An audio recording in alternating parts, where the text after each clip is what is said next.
Okay, so we're going to discuss some of the early encounters that occurred in North America.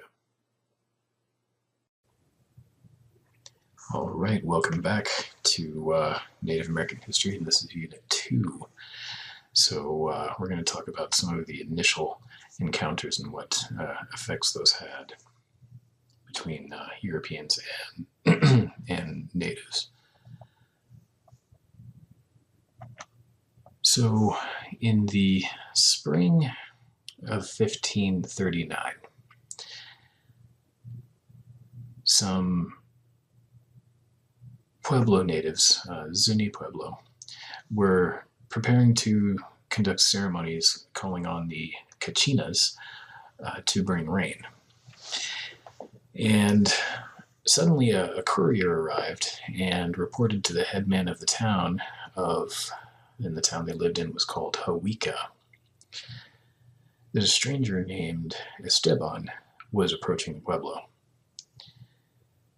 And what Esteban was doing was going around planting these crosses along the route and vowing to establish peace and heal the Zunis. The courier presented a gourd rattle decorated with feathers and bells, a gift from Esteban to the headman. The headman replied, "I know these people, for these jingle bells are not in the shape of ours. Tell them to turn back at once, or not one of their men will be spared." So, who was Esteban, this person who brought the Zuni headman his gift? Esteban was born a Muslim from Azamar, Morocco, and he was captured by a Spanish raid and sold as a slave. He eventually became the property of a man named Andres Dorantes, a Spanish military officer. Dorantes took Esteban to the West Indies, and then in 1528 took him on a voyage to colonize Florida. That expedition shipwrecked, and Esteban was one of only 4 people to survive. Esteban and his 3 companions wandered around North America for thousands of miles over 7 years. The route is this image in red here. And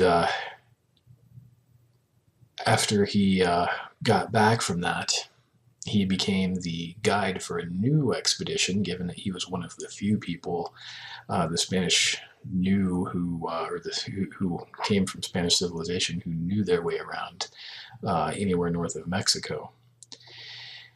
And so by 1539, he was the guide for this new expedition led by a man named Francisco Coronado. The Hawika elders that he met with ordered that he wanted to meet, ordered that a line of cornmeal be spread across the road, indicating the boundary between their sacred space and the rest of the world. Esteban crossed that line anyway, and was captured. He told his captors that there were many white Kachinas or Katsinas following him. Katsinas were what the Zuni Pueblo thought of as spirits or gods. The Zuni knew who Esteban was talking about. They had heard of these white people, and they knew that these people were known to enslave in natives and spread death around the continent, and they knew that they did not respect the native concepts of reciprocity. So the items Esteban carried and the words that he said confirmed for the Zunis that he was a witch, representing these white Katsinas who were evil, and so he was executed. Supposedly. We don't exactly know what happened to him, but we assume he was executed. Esteban represented what Europe had to offer in the 1500s. The Europeans were far from the norm of reciprocity that Native American nations and communities respected. At one point they did. By the 1500s, the powerful people in Europe were obsessed with wealth, with becoming more wealthy, with violence and conquest.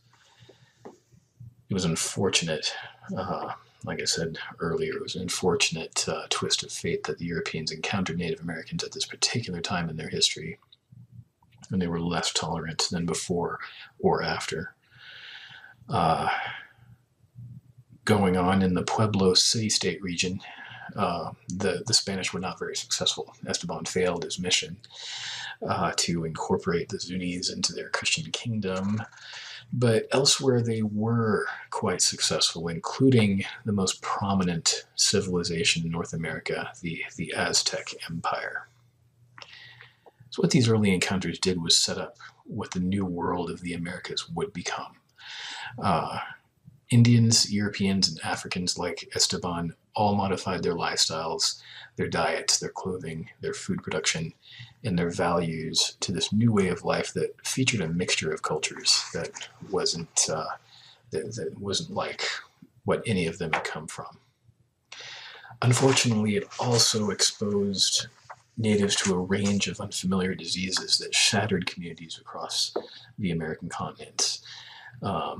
Natives were generally healthier than Europeans, and they were spared the kind of epidemics that went through Europe and Asia quite often because of unsanitary conditions and because of close contact with domesticated animals. And so an unfortunate consequence of contact was the rapid spread of those diseases.